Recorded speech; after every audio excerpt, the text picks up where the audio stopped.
Halo, assalamualaikum warahmatullahi wabarakatuh. Kali ini Pak Dery akan membagikan tutorial bagaimana cara bongkar untuk Pipo Y12 kebetulan. Mungkin Y17, Y15, Y11 itu hampir sama. Bagaimana cara bongkar kalau misalnya ada masuk air, mau ganti on off, ganti konektor cas, ganti baterai, ataupun ganti LCD, kita harus lakukan bongkar. Jadi yang paling penting kalau kita melakukan pembongkaran adalah kalau handphone kita misalnya terkena air meskipun sedikit, kita harus bongkar.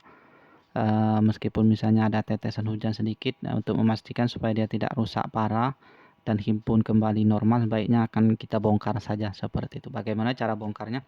Mudah sekali. Jadi yang pertama kita gunakan alat seperti ini bekas kartu. Ini kalau kuku kita kuat pakai kuku saja, tapi kalau kuku kita ini tidak kuat pakai kuku plastik ini. Kemudian satu lagi obeng plus. Jadi kalau misalnya belum ada obeng, beli dulu di online ataupun di toko alat listrik. Kebetulan obengnya kita gunakan 1,5 ataupun 2,0 sama hampir bisa. Jadi obeng min kalau misalnya tidak ada, yang penting ada obeng min plus seperti ini. Langsung saja kita tutorialkan. Untuk membongkar pertama kita lepas dulu untuk SIM dudukan kartunya. Setelah lepas langsung saja kita tusuk begini. Nah ini kita buka saja nih perbatasan antara koper dengan LCD nya, kita gunakan seperti ini. Kalau misalnya belum pernah dibongkar, kita untuk membongkarnya gunakan karter saja seperti ini. Gunakan karter dengan maksud supaya kita bisa masuk plastik seperti ini. Kita paksa sedikit saja. Nah, seperti ini. Ini sudah terbuka sedikit. Nah, ini. Selanjutnya kita langsung gunakan ini. Kalau sudah lebih dari 50% itu gunakan kuku bisa, tapi kalau misalnya masih 25% agak susah, apalagi belum pernah dibongkar. Nah, untuk on off hati-hati, bungkanya di sini ada fleksibel, jadi seperti ini. Nah, kita di atasnya saja. Kemudian jangan langsung ditarik karena di sini ada fleksibel fingerprint. Fingerprint ada larinya ke sini, jadi fleksibelnya ada di sini. Jadi kita angkat sedikit, nah seperti ini. Nah, rupanya ada soketnya ada belah sini. Ini seperti ini. Nah, jangan langsung kita tarik, kita buka saja menggunakan kuku seperti ini.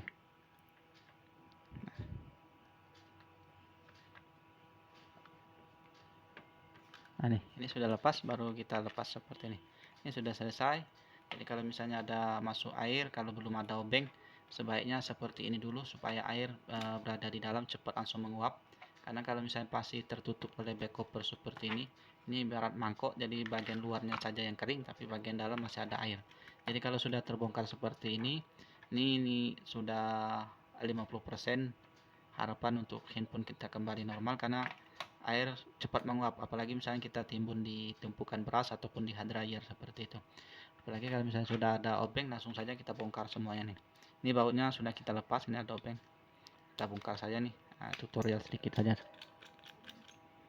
Ini kita bautnya kita simpan, kita taruh di gelas ataupun ada magnet, kita tempel di magnet supaya jangan hilang. Nah, ini sudah selesai untuk baut-bautnya, sudah kita buka, langsung kita angkat saja nih. Nah, ini apalagi misalnya sudah kita angkat, jadi sudah bisa langsung melihat kondisi PCB mesin. Nah, kalau misalnya ada masuk air, sebaiknya baterai ini ada fleksibel baterai, kita langsung copot saja, supaya kalau misalnya ada konslet sedikit tidak langsung short karena dialiri listrik seperti itu. Nah, ini untuk fleksibel LCD, dan ini untuk fleksibel on off. Kalau misalnya out off nya rusak, tinggal kita ganti saja nih, sistem nempel saja seperti ini. Nah, ini seperti ini. Ini untuk fleksibel LCD, kalau ada masuk air kita bersihkan dulu seperti ini, kita lepas. Di sini ada fleksibel untuk penghubung ke PCB bawah dan mic cas, bisa kita lepas saja. Gunakan kuku saja, sebenarnya ada obeng plastik ini kita buka juga. Dari sini teman-teman bisa cek ada baut satu, kemudian dua, ada baut 2 buah, jadi kita lepas saja. Ini bautnya agak beda dengan yang di bagian luar, ini ada hitam lebih pendek seperti itu. Ini untuk pengunci PCB mesinnya.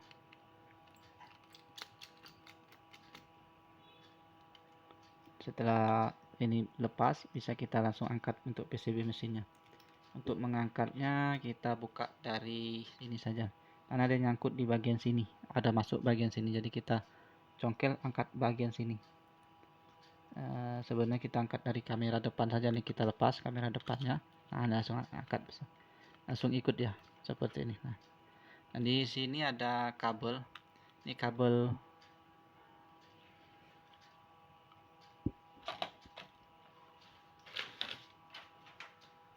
untuk antena. Jadi untuk melepasnya kita gunakan karter tadi. Gunakan karter untuk melepasnya, kita congkel saja seperti ini. Nah, pelan-pelan. Nah, jangan sampai rusak di bagian PCB-nya ini.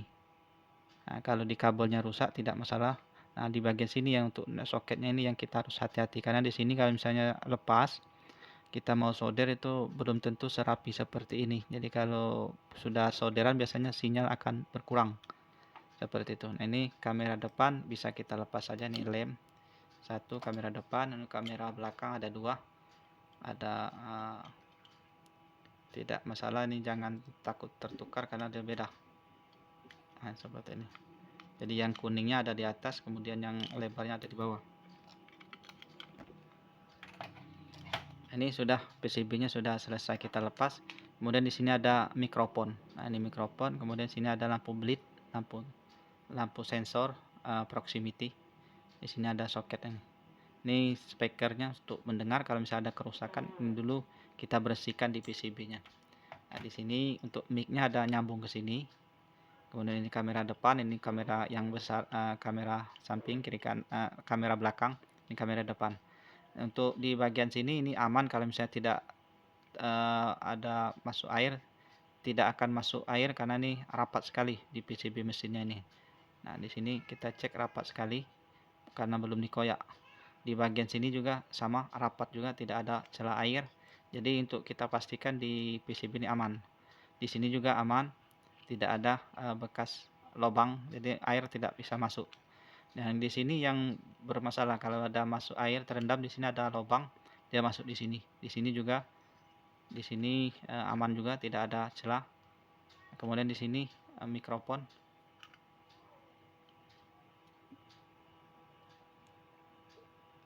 Nah, tidak ada masuk air di soket yang biasanya yang bermasalah. Kalau misalnya handphone kita terkena air kemudian hidup tapi tidak ada tapi layar, pastikan di soket sini harus bersih di LCD ini, karena di LCD ini biasanya di jalur lampunya yang bermasalah.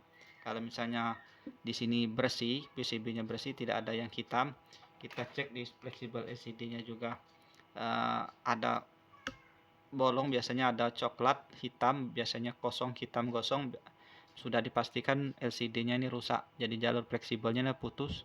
Untuk memperbaikinya, kalau kita bukan seorang teknisi, kita langsung ganti LCD saja seperti itu. Kemudian di sini untuk soket baterainya kita cek harus bersih. Ini fleksibel on off.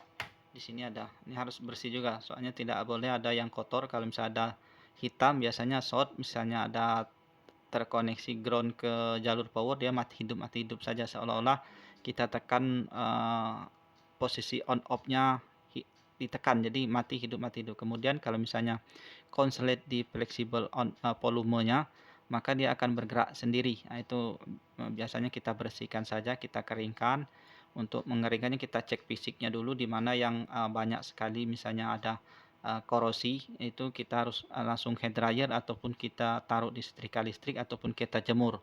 Setelah agak hangat, misalnya kita panasin di head dryer agak hangat, baru kita sikat menggunakan sikat gigi yang bersih. Itu cara mengatasinya supaya handphone kita kembali normal. Jadi kita tidak menyarankan, untuk pengalaman kita sebagai pernah nyerapis handphone, kita tidak menyarankan untuk kita rendam di thinner ataupun di cairan pembersih. Jadi cukup kita keringkan saja, kita head dryer, kita jemur seperti itu, ataupun kita panasi setrika listrik, setelah itu baru kita sikat.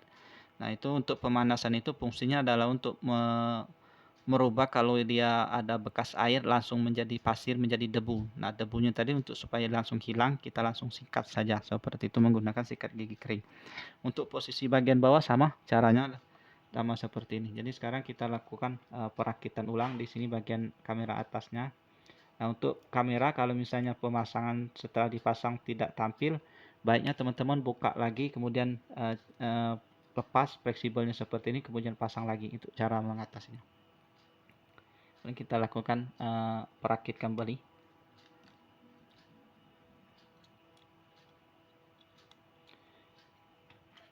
Ini untuk bagian bawah sama, kita buka. Untuk bagian bawah ini ada untuk speaker cas sama speaker musik, sama untuk konektor handset. Untuk masa ini kita copot saja seperti ini, kita pasang seperti ini.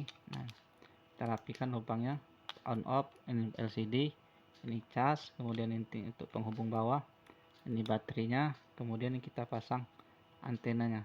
Antena jangan tidak dipasang, soalnya kalau tidak dipasang dia tidak akan tampil. Nah, ini kemudian kita rapikan untuk jalur antenanya ini, soalnya kalau dia keluar, melebar keluar, maka takutnya pada saat kita mau tutup kopernya dia kejepit. Nah, itulah yang bikin sinyalnya lemah, karena antena kejepit. Ini satu lagi nih, ada baut hitam tadi, kita pasang dulu. Baut hitamnya di sini satu. Ini untuk mengunci PCB, satu lagi di bagian bawah sini.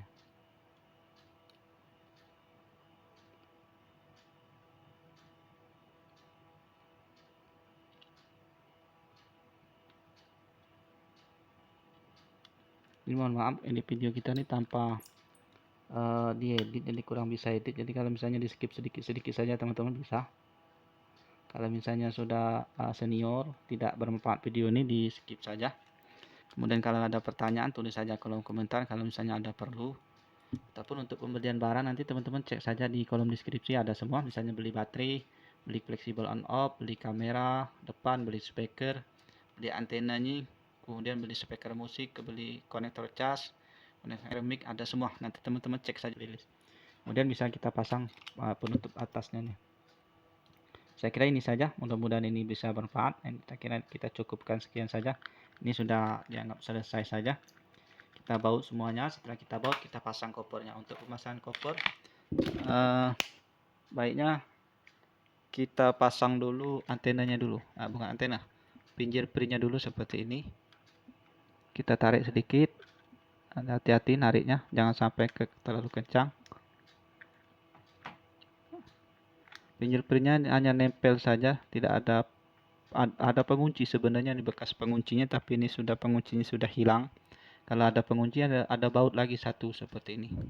Kalau tidak ada pengunci, misalnya bisa kita dorong dari sini, karena dia nempel saja di menggunakan double tip. Kemudian kita tekan saja seperti ini. Saya kira ini saja, mudah-mudahan bisa bermanfaat. Kalau berguna bisa di-share saja. Sekian saja, mudah-mudahan bisa bermanfaat. Sampai jumpa di video selanjutnya. Salam sukses. Assalamualaikum warahmatullahi wabarakatuh.